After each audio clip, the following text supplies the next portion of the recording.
Hi, we're going to go into the manual. We're going to go a little bit more in depth. We're probably not going to read the whole thing. You have this, your team leads are going to have this, and this is going to be in your binder that comes to each activation. But these are our more specific policies. All right, so I can start off. So of course we kind of covered the history in regards to EWR, and death prevention was the official start of the program. That we do operate at 20 degrees or below. What I do kind of want to touch on in regards to the hotline is the teams will know, the team leads will know at noon. However, the hotline will be turned on and activated at 3 p.m. The dispatchers, however, are not going to be taking calls and returning to set up transportation until 6 p.m.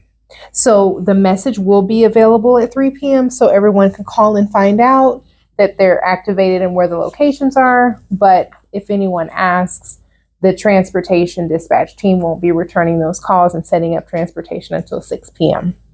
A lot of questions that come regarding the transportation is they can call as early as 6. We will start calling back. However, we do not schedule the rides until approximately 8 p.m.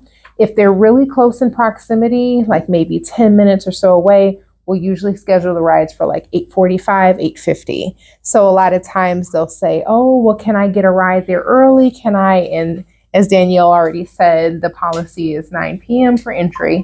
So in case you run into any of those circumstances, I just wanted you to be aware that that's how that works.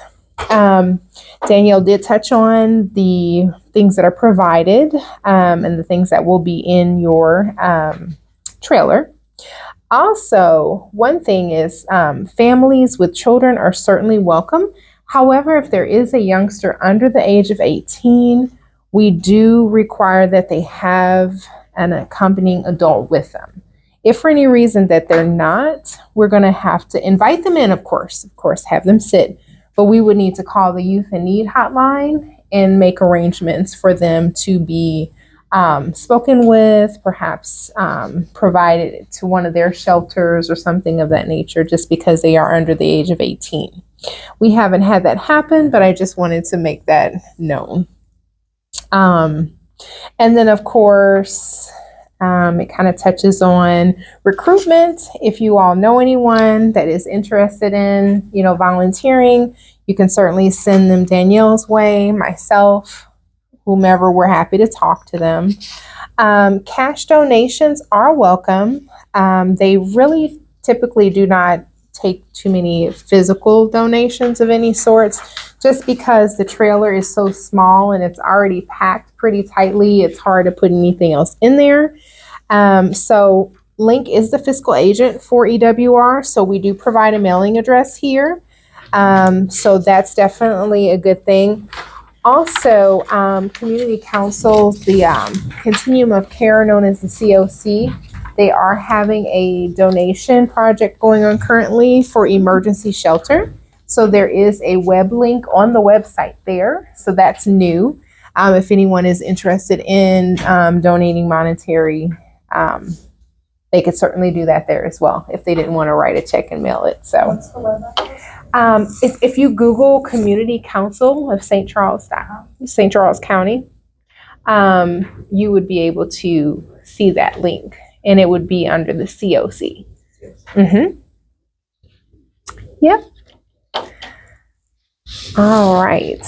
And then for volunteer staffing, Danielle did kind of touch on some of that. Each warming center is going to have a site leader or team lead. And then that is going to be your go-to specifically for anything that you all will need: instructions, protocols for the church itself. All of that will be handled by your site leader. They also are going to ensure that there is a minimum of 3 overnight volunteers. She touched on the male and female, and the third could be either or. Making sure that the site is fully staffed at all times. We are going to have, of course, the guests and the volunteers check in and out. So we do utilize a tablet that's going to have the volunteer information on there. What we're also working hard to do is have those that have called in on the hotline for transportation, they complete an intake with us over the phone. So we want to be able to have the lists available on the tablet, or a way for you all to see, oh, this person has called in, so therefore all you would have to do is just click a button that says they've arrived, versus having the guests go through that twice. You know, it's kind of annoying for them. Yes. So that is one of the things that we've kind of been working on behind the scenes this summer into fall to kind of help out with that. So we are keeping our fingers crossed that that will work very well. So that's exciting. Same thing with our volunteers. So we want to have a sign in, and then there'll also be like your physical copy of a sheet of paper and then the tablet. I'm not very clear. I want to say that the volunteer names and hours will be taken just the same over the tablet as well. But we do have that documentation, the paper that we can use if need be. So right as we're getting started, for sure, we will clarify the information for you. I think it's still in the works, but we will know for sure by the time we get started. And then, of course, that log that I was kind of talking about is basically going to serve in case there is any type of emergency. So the fire department, police, anyone that would need to be able to have accountability of who's in the building, you know, who's come and who's gone, they can definitely get a head count in a short period of time. And again, we used to have it when we were doing paper intake forms, that those would be scanned or emailed to me. My email address is right here in the manual. If everything worked properly for the electronic tablet, you wouldn't have to worry about it. However, that is going to serve as a good backup in case something doesn't go as planned with the tablet. So you've got that information there. And then, of course, incident reports. Those will also be in the binder there. So if anything were to happen, of course, you would notify your team lead, or likely they would already be there. And then they can reach out to myself or Danielle just to kind of let us know what's going on, if there's any type of advice that's needed and so forth. We're always available to talk pretty much 24 hours a day during the activations.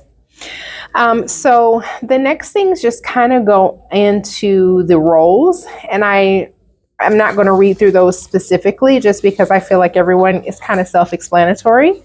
But setup, again, as Danielle was saying, if you have it with your group that you have a setup position, it's usually 1 to 2 people, and they're usually there around 8 o'clock to kind of help. And again, your site will specifically determine whether or not that position will exist, or if it'll just be, you know, kind of the people who are there at the start of the shift and so forth. And it kind of just talks about what they do. Same thing with greeters and hosts. It's usually 1 person, but it could be 2.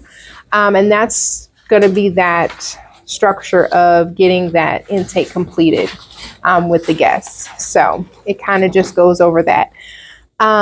There is going to be a agreement per guest per season. So we're going to try to get most of those done over the phone. But as you know, not everyone needs transportation. So a lot of people just come straight to the warming center. So of course, if you don't see a name of someone on that list that's already been completed, you would go through that process if you were going to have that volunteer position, and just ensuring that they agree. And then of course, if there's anyone under the age of 18, they will just be added on to the family, like the adult's name. You wouldn't have to do a separate intake for them. And then, of course, also anyone who's a greeter or host will help familiarize guests with where things are, like the restrooms, the area for the cots, just kind of a smiley, friendly face to let them know that they're welcome here, and that just to answer any questions that they may have. So that's a really cool position. And then, of course, the overnight volunteers, Danielle kind of touched on what that looks like, what you all are able to do, some suggestions and so forth. And again, whether or not you will have an entire shift or if it'll be split between 2, your site will let you know for sure, your leader. And then there's actually some volunteers who just kind of prefer to clean and help out. So they'll maybe come by and just particularly clean after a activation. And then also too, a lot of times they'll take the laundry and go and wash it, launder it, and bring it back and so forth. So we need more of those people for our WCC team. It has been typically 2 people, and they've been getting pretty overwhelmed with it. So just if you're from WCC, please know we need site cleaners. So thank you. Do you do laundry every morning? Yeah, we We do laundry 5 days in a row. I mean. Yeah, so anytime you're activated, strip the sheets. Yep, we don't wash blankets, but we wash the sheets and the pillowcases. Yep, and the bottom sheet, top sheet, pillowcases all get washed. And then blankets, if they have like a weird stain or whatever, they can be washed. We just try not to wash them too much because they fall apart. But yes, yep, we definitely do that. Our church, specifically here, we do have a laundry. We have a washer and dryer downstairs that we're allowed to use. I prefer to take it home to my own washer and dryer because then I can just be living my life in the meantime. But like, yeah, for WCC, you're welcome if you're on that team to use these down here.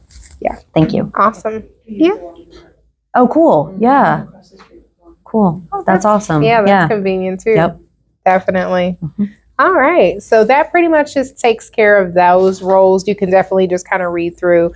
If you have any particular questions, you can ask your team leader. And if they don't know, they can certainly refer to us or you can give us a call. So volunteer specific policies.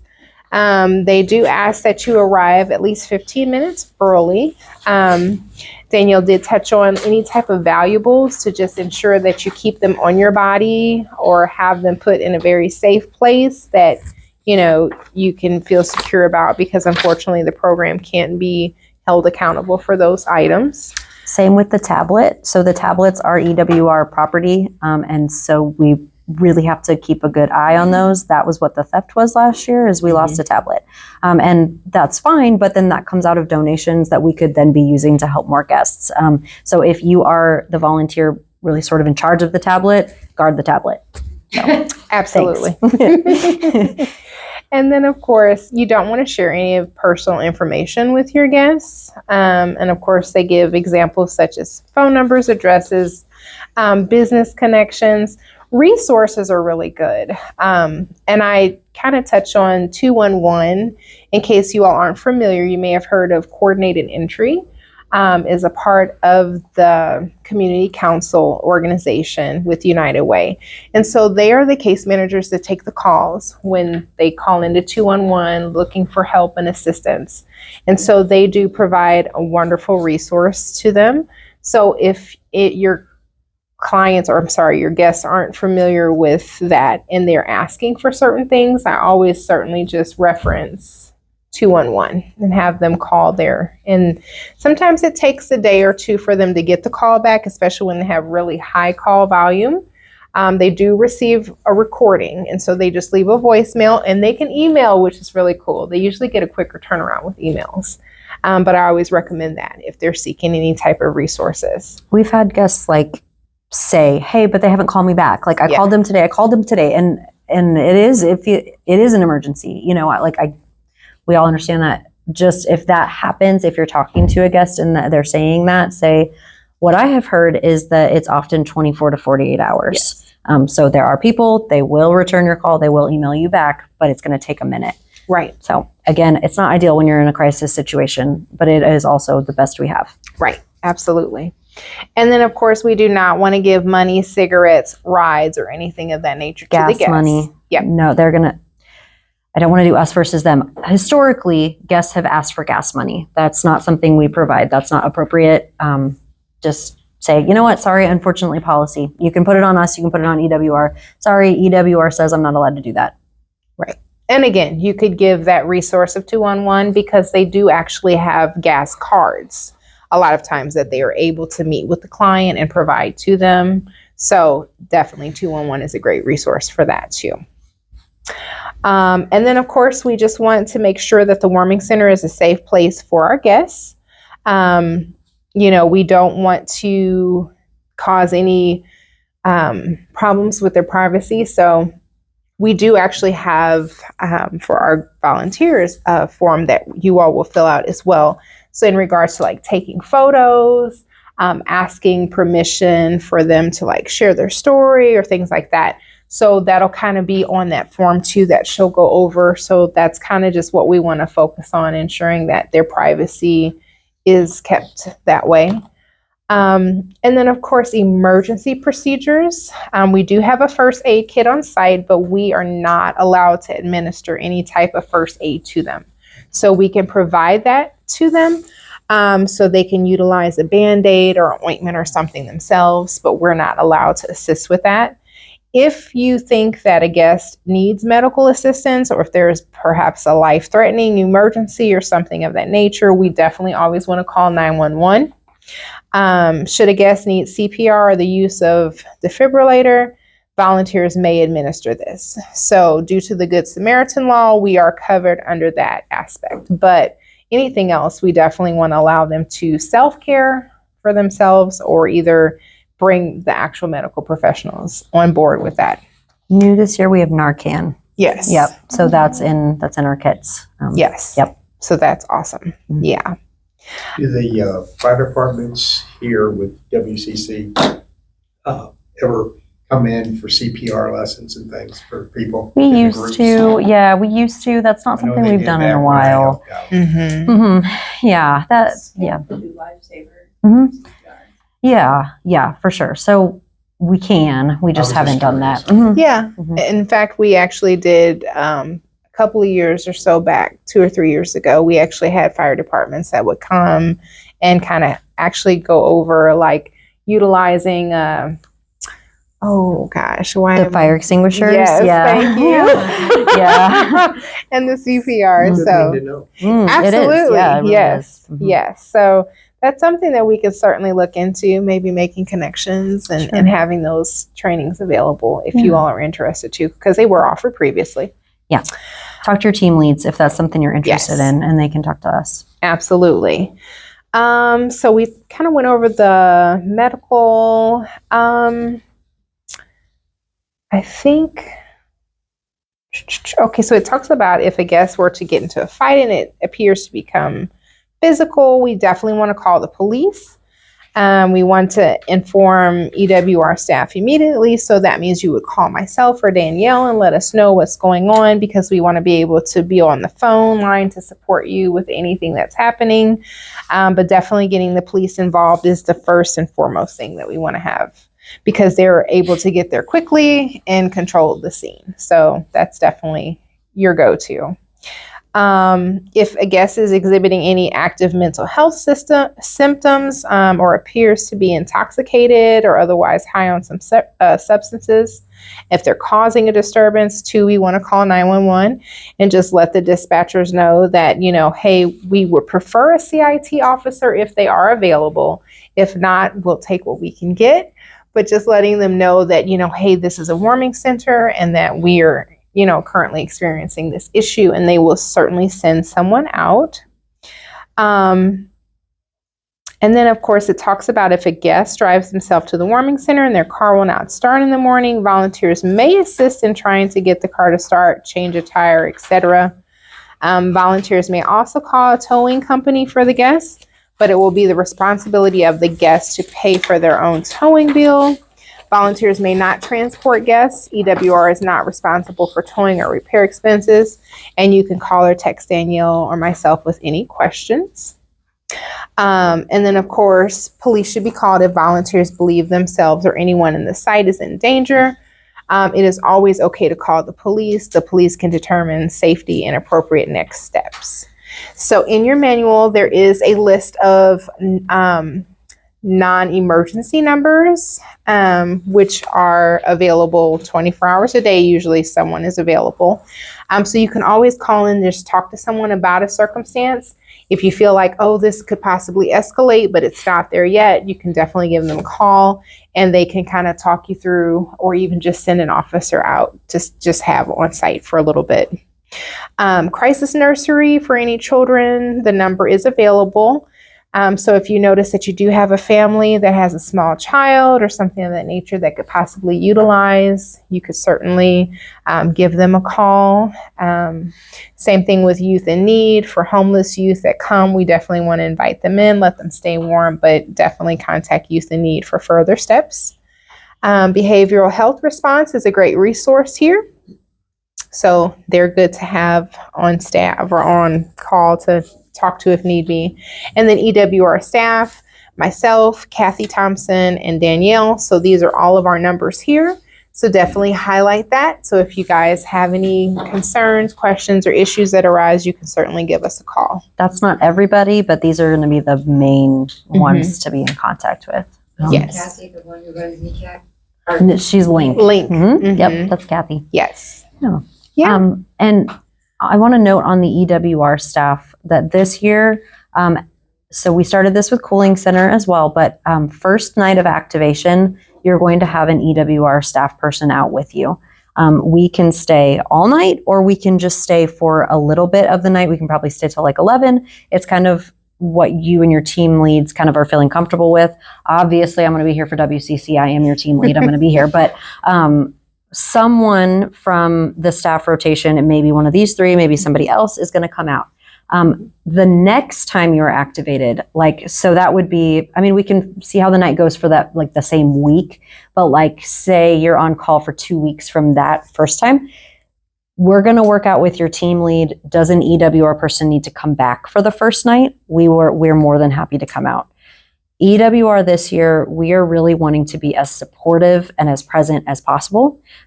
So whatever really kind of your comfort level is kind of what we are going to be involved with. I will say typically for WCC, I don't stay all night. I typically will stay, get y'all started, and probably head out about 10:30, but I am on call all night long. So if you need anything, you call or text. So I'm going to be the EWR staff person for WCC and from both sides of it. If we're noticing that's not working out, if we're like, Danielle, you need to get back here, I am more than happy to stay all night. I have 2 small children, and so it's sometimes hard for me to stay all night, but I'm willing to do that. But wanted to just let you know how that is going to go this year, that is a different thing. But we started it with Cooling Center, where an EWR staff person would be out. And I think everybody can kind of get on the same page that way. And if there are any questions, what do we do here? Well, there's an EWR staff person already right there. So just so you know. Mm-hmm. Definitely. And then lastly, in this section, it kind of talks about situations involving animals. So if there is an emergency or a life-threatening situation, of course, we want to refer to 911 again. And it talks about if there was an animal bite, kind of how you want to go about that. You definitely want to call 911 first, and then let an EWR staff person know immediately so we can support. But again, I think we don't necessarily have to worry about that with the protocol that's in place for the crates. And of course, all of the animal owners pretty much know their animals. So, we just keep hope that all will go well. We've not had an incident thus far, so hopefully we won't. And then general policies and procedure schedule. Danielle did touch on that. The host site is to open at 9:00. Guests may not arrive prior to 8:45. And again, we try to make sure that that's aligned that way for transportation, of them getting there no earlier than 8:45. We really try to get them there right at 9:00 on the nose if possible. And that all guests must leave the host site by 7 a.m. One thing I do kind of want to touch on really quickly is the Ubers. Sometimes we've had some issues in the morning with Ubers. So we have had a situation where the credit card flagged the scheduled Ubers as fraudulent. They all got canceled, and we were scurrying at 6:45 in the morning to try to get everyone. That was a mess, let me tell you, but it worked out okay. So we've got a plan in place where I'm usually up at about 5:30, checking to make sure that all the scheduled rides are active and so forth, and that we're good to go.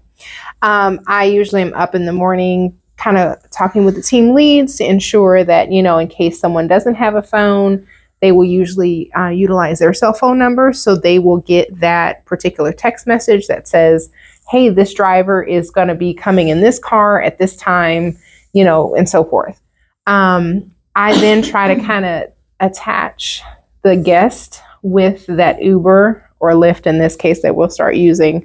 So they'll know that, hey, Eric's ride is coming at 6:55 and it's going to be in this car. So I do a lot of texting back and forth with the team leads to try to ensure that we get that all straight. I was just gonna say that situation happened at Harvester. That's why I was at, I was just giving a ride to a couple people. That's why I was at. Gotcha. Okay, Yes. Yes. Yeah. Right. Yes. Right. Guests so can as give a rides. guest, that's totally okay. Yes. Yes. Yes. That's For sure. totally fine. Yeah. Yes. Mhm. And that was very sweet of Yeah, you. So thank thank you. you. And then when we talk about no admittance after 11 p.m. So I do kind of just want to touch, there are some exceptions to their rule that if a police officer happens to bring a guest by, it's 1 o'clock in the morning, they need a place to go, we certainly will welcome them in. That's no problem. There has been situations where a guest would say, hey, I don't get off of work until 11 o'clock. Is it okay? If we know ahead of time, we will work with the team leads to let them know. We'll try to get that transportation set up on our end to say, okay, hey, we'll send the Uber to you at 11 o'clock. We'll kind of be able to tell the team lead, oh, they'll be arriving by 11:20 or something of that nature. So we'll give you a heads up with that. What we kind of want to try to stay away from is the abusing of the time frame. So if a person comes in, you know, it's 11:15 or 11:20, if it's their first time, that's fine. But we let them know, hey, we got to be here by 11 unless certain circumstances exist, which they should always be able to let you know ahead of time. But if it's kind of an abusing thing where they're just like, hey, I wanted to party or I want to do this, and then I'm coming at 11:30 or I'm coming at 11:45, we always give the warning.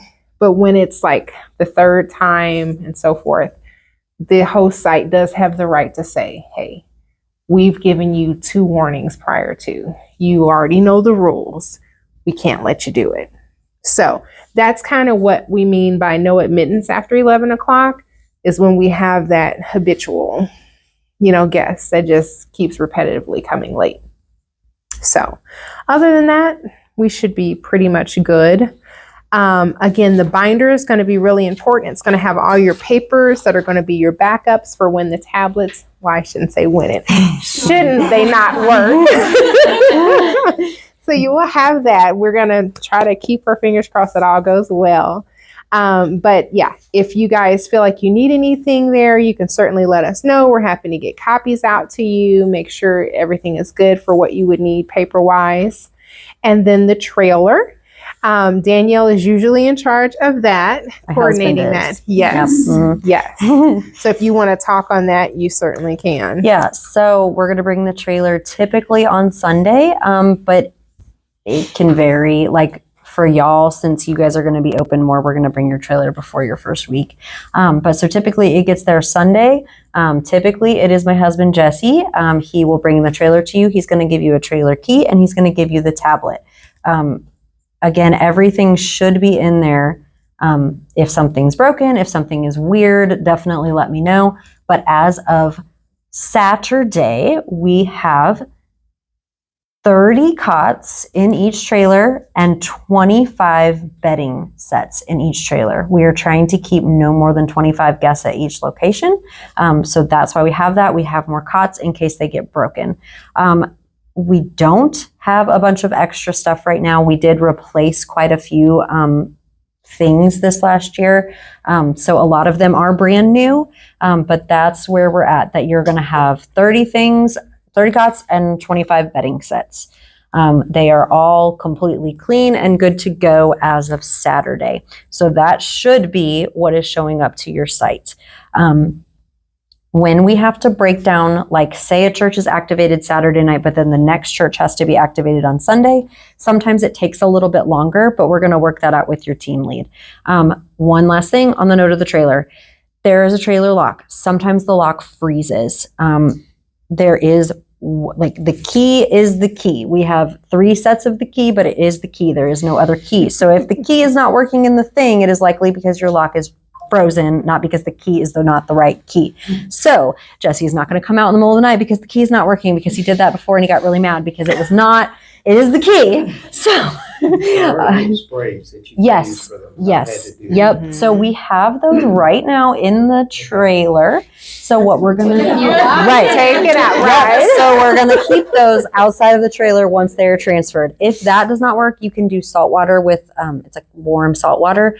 That can erode the lock a little bit, but it can work in an emergency. So typically though, you're gonna want to be getting stuff out of there before the lock freezes. Like just use common sense a little bit. But yeah, that is the trailer. Jesse is a big surly man and he is kind of cranky pants McGee. So if Jesse shows up and he's cranky pants, it's not anything that you have done wrong. It is my husband. That is just him, but he's a nice person and he does the trailer. So Nice. yep. Perfect. Yes. Thanks. I don't know who he is. Yep. but I love her. That's him. Yeah, thanks. Really, The trailer Right, man. there you go. Mhm. Yep.